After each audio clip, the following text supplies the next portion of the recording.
Salut tout le monde, bienvenue à ce premier vidéo sur le jeu Banish the Snakes publié par GMT Games en 2023. Dans ce vidéo, nous allons introduire le jeu proprement et couvrir la mise en place.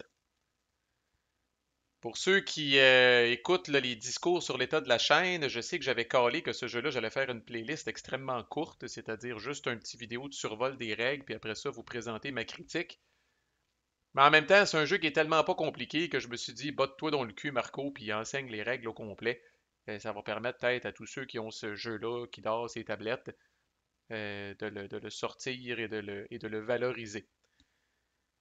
Ceci dit, la raison pour laquelle je voulais faire une playlist courte comme ça, c'est que le jeu m'a énormément déçu. Personnellement, j'ai été très déçu par ce jeu-là, puis j'aurai l'occasion de vous expliquer pourquoi en long et en large. Fait que dans ce temps-là, j'ai tendance à faire des playlists un petit peu plus courtes. Parce que bon, le jeu me fait pas triper autant que je l'aurais espéré. Mais encore une fois, ce fameux coup de pied au cul-là, mon auto-coup de pied au cul est revenu. Puis il m'a dit, OK, passe par-dessus ça, Marco, explique pourquoi toi, tu trouves ça mauvais, mais en même temps, tu sais, là, teach les règles comme tu sais si bien le faire pour que, encore là, les joueurs puissent en profiter. Fait que je vais, au lieu de faire un vidéo de critique comme je fais habituellement, à mesure que j'explique le jeu, je vais vous dire ce que je pense de telle ou telle mécanique. Fait que vous allez être capable de comprendre qu'est-ce que j'ai trouvé bien et puis qu'est-ce que j'ai trouvé moins bien. Je vais régler de quoi tout de suite, là, un peu comme si j'avais une crotte sur le cœur et que je voulais la sortir. En fait, je vais vous dire ma plus grosse critique du jeu immédiatement, comme ça va être fait. Euh, C'est un jeu, bon, d'abord, on peut tout savoir c'est quoi Banish de Snake, Saint-Patrick en Irlande, what the fuck. Nous sommes en Irlande au 5e siècle et c'est un jeu sur la conversion de l'Irlande au christianisme. Alors Saint-Patrick et ses autres amis saints vont tenter là, de convertir cette population païenne au christianisme. C'est relativement obscur comme thème, c'est un jeu full coopératif. Il n'y a pas de mécanique de rôle caché ou de trade ou peu importe, c'est vraiment un full coop du début à la fin. Et mon gros problème, c'est que GMT, évidemment, annonce ce jeu-là comme étant pour 1 à 6 joueurs. Et je vous le dis, là, jamais, jamais, jamais jouer à ce jeu-là à 6. Jamais. Ne faites pas l'erreur. Plusieurs personnes ont partagé leur expérience sur Board Game Geek ou ailleurs de cette fameuse journée où ils ont invité 5 de leurs amis pour s'asseoir puis jouer à ça. Là. Puis tant qu'à être dans les jeux de mots de religion, là, ces amis-là ont été stigmatisés à vie. Là. Ils ont été marqués à vie par cette expérience-là. Là. Au bout de 3 heures, si les gens étaient plus capables, les gens étaient après virer fou, puis avaient juste hâte que ça finisse. Vous allez vous colisser tout le monde à dos aussi si vous les invitez pour jouer à ce jeu-là. Là. J'exagère, mais à peine. Là. Pour moi, c'est un jeu solo, au pire aller à deux. Tu sais, je jouerais avec ma blonde, là, si ma blonde, que ça fait 25 ans que j'essaye de convertir au board game sans succès, là, ma blonde elle regarderait ça, puis elle dit oh, c'est donc bien beau, ça, j'aurais le goût de l'essayer. Calice, on va jouer certains, là. Mais à part ça, là, à part ce scénario-là, là, pour moi, ça, c'est un jeu vraiment solo. C'est un jeu qui a des mécaniques répétitives, redondantes, pas tellement excitantes. On fait le jeu d'effet, on fait le jeu d'effet. Ça peut être un peu décourageant. Ceci dit, en solo, on peut le voir plus comme un petit puzzle à résoudre, mais à plusieurs, là, vous allez avoir du monde là, qui vont regarder le montre ou qui vont regarder le téléphone, là, puis qui vont commencer à chercher des excuses pour colisser le camp de chez vous, pour pas être obligé là, de se rendre jusqu'à la fin de ce calvaire, qui est un autre jeu de mots religieux, soit dit en passant. OK, on aura l'occasion d'y revenir. Qu'est-ce qui fait que c'est si épouvantable, puis tout ça, inquiétez-vous pas, je vais vous le dire, mais je vais quand même vous enseigner les règles du début à la fin. Là. D'abord, c'est un jeu de blocs, puis l'autre affaire, c'est que profitez-en, là, parce que étant justement le développeur chez GMT, là, je vois un petit peu, là, je suis un petit peu au courant de ce qui se passe à l'interne, puis apparemment, là, qu'il va faire beau en Christ la prochaine fois que GMT va sortir un jeu avec des blocs de bois. Parce que c'est rendu, les coûts de production de ces jeux-là ont extrêmement augmenté. Puis ça va vous prendre des hosties de bons arguments pour convaincre GMT dans le futur que votre jeu a besoin de blocs. Mais Banish the Snakes a passé comme ça avant le coup près. Puis résultat, je dois dire, le jeu, il est superbe. Là. Le jeu, là, ce qu'on appelle la présence de table, j'aime beaucoup cette expression-là, la présence de table du jeu. La map est écœurante, premièrement, puis Vassal ne rend pas justice à ça ici, qui sont en fait tous des blocs de bois avec des stickers dessus. Le jeu est vraiment, là, comme je dis, c'est superbe. Puis, dans la grande, grande, grande majorité des cas, ce ne sont pas des blocs à cause du fameux Fog of War. Là. On est habitué, les jeux de blocs, là, que les blocs sont principalement debout pour les cacher de notre adversaire dans les jeux de guerre, là, pour dire ah, j'avance des troupes sur toi, puis tu sais pas c'est quoi. Et dans ce jeu-là, la majorité du temps, les blocs sont couchés. Fait que c'est pas une erreur dans Vassal qu'on les voit comme ça, là.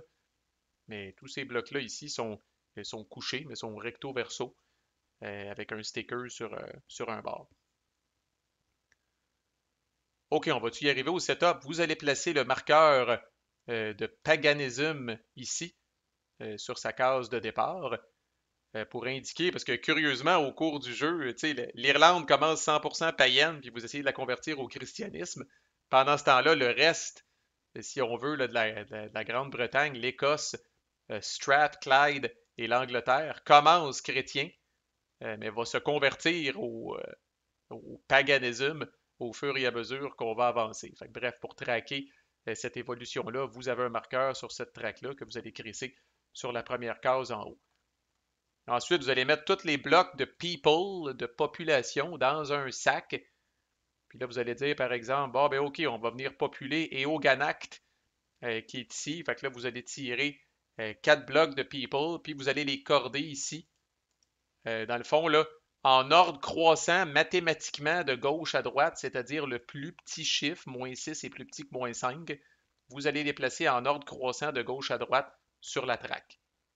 Puis vous allez faire ça pour toutes les areas. Ça ici, là, Eoganact, c'est un area qui fait partie de la province de Munster. Comme indiqué ici, les provinces ont 2 ou 3 areas.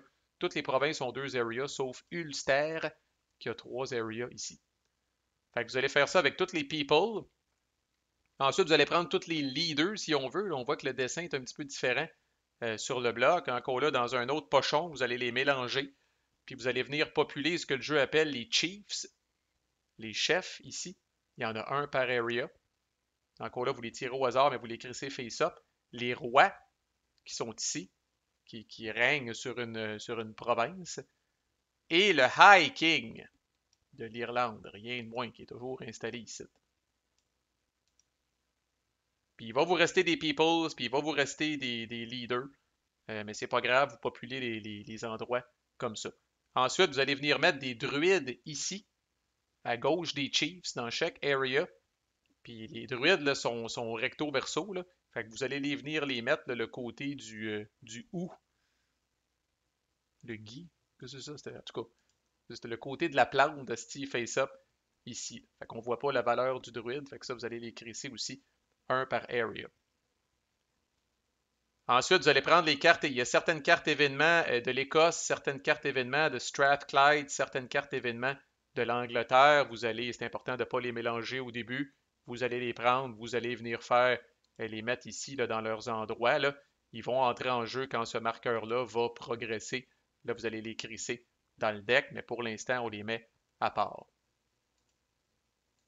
Là, vous allez décider avec combien de saints vous allez jouer. Fait que si vous êtes tout seul, combien de saints vous voulez contrôler ou si, par erreur, je vais arrêter. J'avais dit que j'arrêterais avec ça, fait que je vais arrêter. J'allais dire par erreur, si vous avez invité du monde chez vous pour jouer à ça, ben là, chaque personne prend un player board de 5. Mais bon, si vous êtes à deux, chaque joueur peut contrôler 2 saints, peu importe. Fait que le player board d'un saint commence comme ça. Vous allez venir choisir une couleur. Votre couleur va venir avec 3 disques.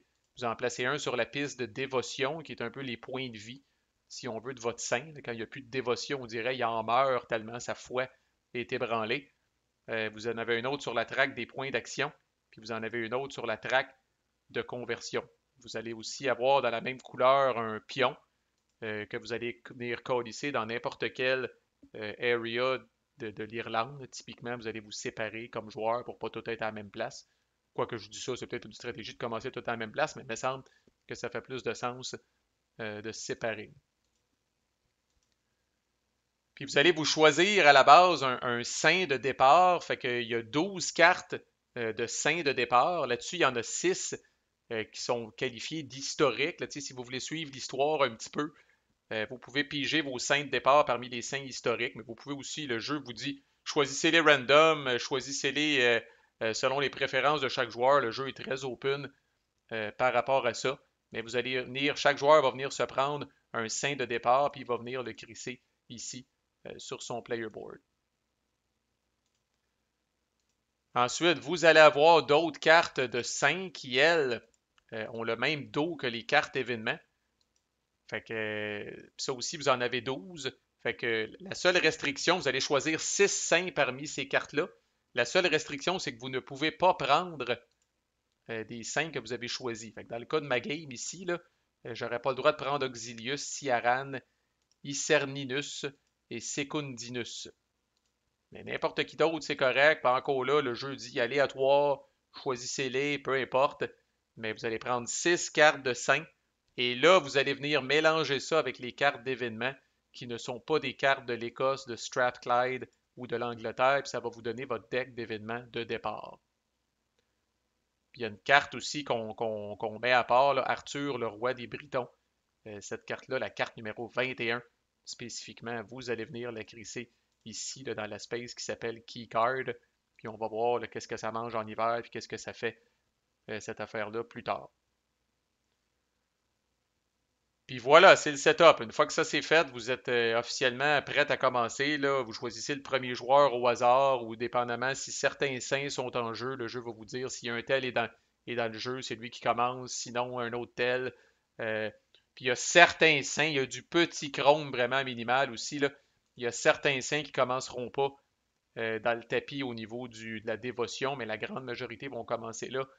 Euh, Même affaire au niveau des points d'action. Il y a certains saints, autrement dit, quand ils sont sur le jeu, ils ont déjà commencé un petit peu de conversion, mais le setup va vous guider par rapport à ça. Ça ferait vraiment pas une grosse différence, puis c'est vraiment juste un petit peu de chrome, là. Mais la grande majorité des saints, là, ceci dit, là, commencent au maximum de zeal, maximum d'action points dans une région de votre choix. Puis après ça, ben, si vous n'avez pas les saints nommés dans le rulebook pour être premier joueur, ben, vous choisissez celui que vous voulez qui va commencer. Fait que c'est parti, je vais essayer de retenir mon chiolage quand même, mais n'empêche, à chaque fois que je vais vous expliquer une mécanique, je vais vous dire ce que je pense de cette mécanique-là, puis les expériences que ça m'a fait vivre moi personnellement.